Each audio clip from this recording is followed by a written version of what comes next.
നിലവാരം കളഞ്ഞോ എന്നാണ് ചോദ്യം. സ്മൃതി, നിലവാരം കളഞ്ഞിട്ടുണ്ട്.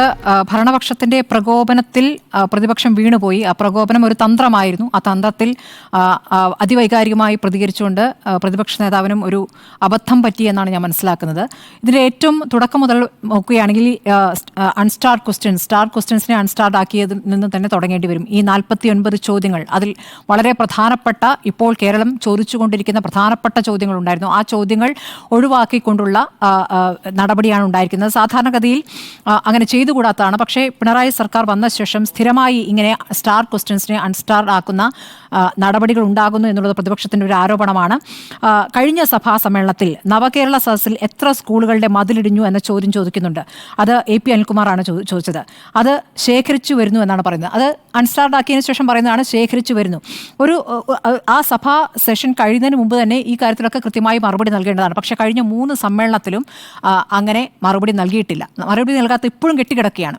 അൺസ്റ്റാർഡായ ക്വസ്റ്റ്യൻസ് ആയാലും സഭാ സമ്മേളനം മുമ്പ് തന്നെ കൊടുക്കേണ്ടതാണ്. അത് ചെയ്തിട്ടില്ല. ഇനി എല്ലാം സ്റ്റാർഡായി കൊടുക്കുന്ന ക്വസ്റ്റ്യൻസ് എല്ലാം സ്റ്റാർഡായി തന്നെ ചോദിക്കാൻ പറ്റണമെന്നുമില്ല. പക്ഷേ ഏറ്റവും പ്രധാനപ്പെട്ട ചോദ്യങ്ങൾ തന്നെ അൺസ്റ്റാർഡ് ആക്കുന്നതിലാണ് രാഷ്ട്രീയം ഉണ്ടാകുന്നത്. പൂർവ്വമായി ബന്ധപ്പെട്ട് ADGP RSS കൂടിക്കാഴ്ചയുമായി ബന്ധപ്പെട്ട ചോദ്യം, അത് മുഖ്യമന്ത്രി തന്നെ മറുപടി പറയേണ്ടി വരുന്നു എന്നിടത്ത് അത് തടയുകയാണ്. മുഖ്യമന്ത്രിക്ക് മറുപടി പറയേണ്ട സാഹചര്യം ഒഴിവാക്കിയാണ് സ്പീക്കർ ചെയ്തു കൊടുക്കുന്നത്. അവിടെ തന്നെ വിവേചനം ആരംഭിക്കുകയാണ്. അതേസമയം PV അൻവറുമായി ബന്ധപ്പെട്ട്, PV അൻവർ ഇപ്പോൾ പിണങ്ങിയില്ലായിരുന്നെങ്കിൽ ആ ചോദ്യം ഉൾപ്പെടുത്തില്ലായിരുന്നു, അൺസ്റ്റാർഡ് ആയനെ. PV അൻവറുമായി ബന്ധപ്പെട്ട് ഫോൺ ചോർത്തൽ വിവാദം, അത് സ്റ്റാർ ക്വസ്റ്റ്യനായി ചേർത്തിട്ടുമുണ്ട്. അപ്പോൾ ഇതിൽ കൃത്യമായ രാഷ്ട്രീയം ആ ചോദ്യങ്ങൾ വയ്ക്കുന്ന കാര്യത്തിൽ തന്നെ വന്നിരിക്കുന്നു എന്നുള്ളതാണ്. അപ്പോൾ അതാണ് ഏറ്റവും പ്രധാനമായി പ്രതിപക്ഷം മുന്നോട്ട് വെച്ച വിഷയം എന്നുള്ളതാണ്. അതിനുശേഷം സഭയിൽ നടന്ന കാര്യങ്ങൾ നമുക്ക് മനസ്സിലാക്കുന്നതാണ്.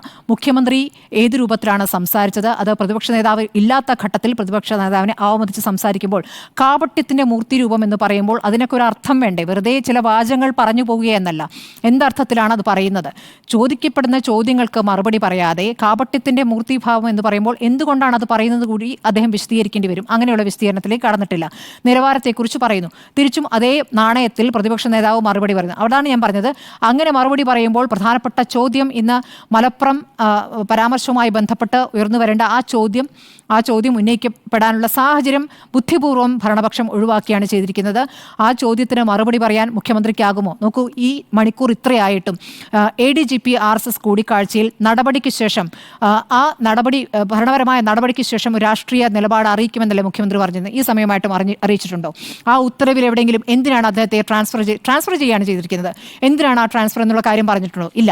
അതിൽ ഉത്തരവിലുമില്ല, പിന്നീടുള്ള റിപ്പോർട്ടിലുമില്ല. അപ്പോൾ ആരെയാണ് വിഡ്ഢിയാക്കുന്നത്? ഇന്നേ ദിവസം തന്നെയാണല്ലോ നമുക്ക് വാർത്ത വരുന്നത്, മഞ്ചേശ്വരം കോഴക്കേസിൽ അവിടെ പ്രോസിക്യൂഷനും പോലീസിനും വീഴ്ച പറ്റിയെന്ന ആ ഉത്തരവ്, ആ കോടതി വിധി, കെ സുരേന്ദ്രൻ അനുകൂലമായി വന്ന വിധി, എന്തുകൊണ്ട് അങ്ങനെ വിധി എഴുതുന്നു എന്ന് കോടതി പറയുന്നത്? അതിന് ഉത്തരമുണ്ടോ? ഇപ്പോൾ RSS ADGP കൂടിക്കാഴ്ച അവിശുദ്ധ ബന്ധമാണ് എന്ന് പറയുന്നിടത്താണ് ഇവിടെ BJP നേതാവ് കേസിൽ നിന്ന് തലയൂരുന്നത്. ഇതൊക്കെ ഇവിടെ ജനം ചോദിക്കുന്ന ചോദ്യങ്ങളാണ്, സഭയിൽ ഉയരേണ്ട ചോദ്യങ്ങളാണ്. ഈ ചോദ്യങ്ങൾക്കൊക്കെ മറുപടി പറയേണ്ടി വരും. ഈ തരത്തിൽ ബഹളം വെച്ചുകൊണ്ട് അല്ലെങ്കിൽ പ്രതിപക്ഷത്തെ കൂടി കുഴിയിൽ ചാടിച്ചുകൊണ്ട് ഈ പ്രശ്നം പരിഹരിക്കാൻ സാധിക്കില്ല. നാളെയും സഭയിൽ ഇതേ വിഷയങ്ങൾ തന്നെ ഉന്നയിക്കുമെന്ന് പ്രതിപക്ഷം പറയുന്നുണ്ട്. പക്ഷേ കുറച്ചുകൂടി തന്ത്രപരമായി മുന്നോട്ട് നീങ്ങിയാൽ നന്നാകും.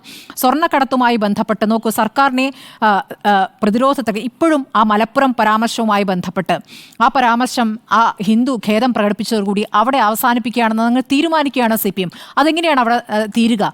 അതിന്മേൽ ആരാണത് ചേർത്തത് എന്ന ചോദ്യം വരുന്നേയില്ല. ആ ചോദ്യം പുറത്തുനിന്ന് ചോദിച്ചുകൊണ്ടേയിരിക്കുമ്പോൾ ആ ചോദ്യം അവിടെ അവസാനിക്കുകയാണെന്നാണ് പാർട്ടിയും പറയുന്നത്, സർക്കാരും പറയുന്നത്. അതെങ്ങനെയാണ് ദഹിക്കുക? ആ വിഷയം ഉയരുക തന്നെ ചെയ്യും.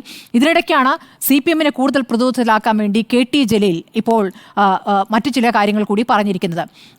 മുസ്ലിം വിഭാഗം തന്നെയാണ് സ്വർണ്ണക്കടത്ത് നടത്തുന്നത്, അതിനെ CPM അനുകൂലിക്കുന്നില്ല എന്നൊക്കെ ഇന്ന് MV ഗോവിന്ദൻ പറയുന്നുണ്ട്. പക്ഷേ CPM-നെ ഒന്നുകൂടി മലബാറിൽ ഒന്നുകൂടി പ്രശ്നമുണ്ടാക്കുന്ന രീതിയിൽ, CPM-നെ പ്രശ്നമാക്കുന്ന രീതിയിൽ തന്നെയാണ് KT ജലീൽ പറയുന്നത്. മുസ്ലിം വിഭാഗക്കാരാണ് സ്വർണ്ണക്കടത്തിന് പോകുന്നതെന്നും അതിൽ മതവിധി പുറപ്പെടുവിക്കണമെന്നും പറയുകയാണ് ഇടതുപക്ഷത്തോടൊപ്പം ചേർന്ന് നിൽക്കുന്ന KT ജലീൽ. ഇതിനെ തിരുത്തുകയോ അതിന്മേലൊരു പ്രതികരണം നടത്തുകയോ ചെയ്തിട്ടില്ല.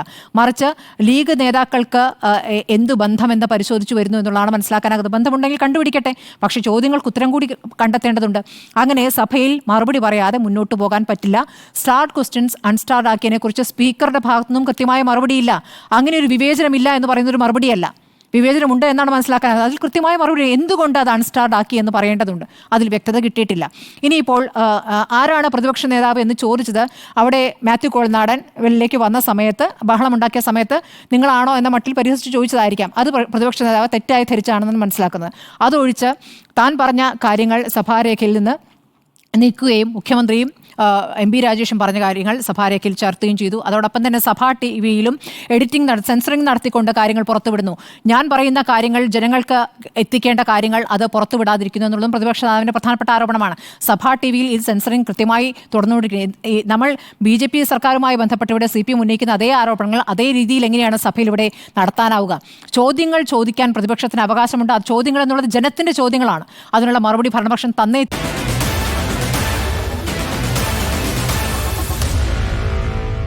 Meet the editors.